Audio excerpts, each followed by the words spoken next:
Special ed here at the Arnold Classic in the Animal Cage, Universal Nutrition, holding it down here with super strong man, powerlifter Joe Ladnier. Joe, what's going on, man? How you doing today? You competing this weekend? Not competing, just exhibition.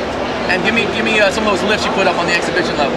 765 deadlift. 765 deadlift. My record is 745, so you got me by about 20 pounds. What can I do to get to that level? My best ever is 832. That was 20 years ago. Now, benching. On benching, my best is 825. How do you bench 825? How is that possible? Very carefully.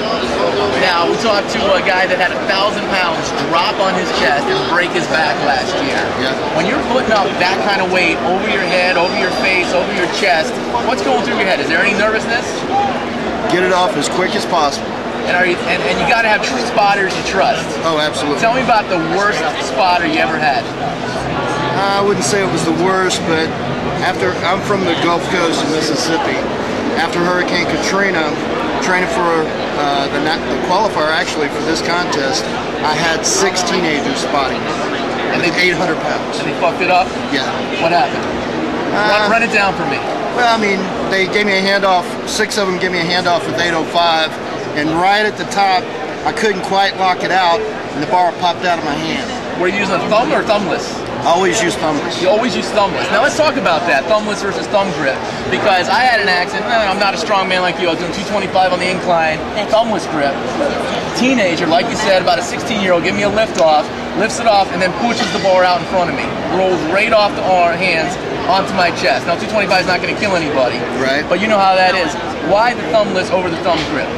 I choose the thumbless because with the bar in the back of your hand with your thumb around the bar, it actually puts the bar behind your wrist, right, behind the back of your arm. So with the shirts, as restrictive as the shirts are today, when you come down, you're having to come down, arching your back to touch like this. So it's putting all the pressure right here. A lot of the guys are breaking their arms right here due to that. But if you put the bar over the center of your wrist, right here with the thumb behind it, or the thumbless grip, it's right over the center part of the arm, lessening that chance of the arm breaking. You're saying guys are breaking their arms these days benching? Yeah. With the thumb grip? Yes. So use the thumbless grip basically to save your forearm from breaking? It's the strongest part of the arm, yes. What can I do? One thing that would help me with my bench press, if you had to say what supplemental training exercise I could do to add 50 pounds to my bench, let's say in 6 months, what one exercise would you say to be working on? Do you use a shirt, first of all? No. Okay, I recommend start using a bench press shirt. Even if you're not going to compete in it, the bench press shirt will save your joints. And it'll also add poundages to your bench, where your joints will get used to the heavier weight. I train by myself. How can I get that shirt on with no help?